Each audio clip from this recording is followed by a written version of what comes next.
Sejumlah ketua partai politik di Lampung memberikan apresiasi atas pertemuan silaturahmi yang digelar Gubernur Lampung beberapa waktu lalu.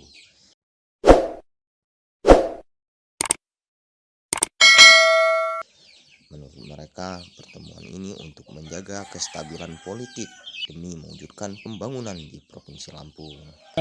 Jadi bahwa kalau Lampung mau sejahtera, ini harus dilakukan pembangunan secara baik. Pembangunan akan baik kalau stabilitas politik baik. Stabilitas politik yang baik akan tercipta apabila ada kerukunan yang baik antar partai politik di Provinsi Lampung, dan kerukunan partai politik di Provinsi Lampung ini bisa membuahkan sebuah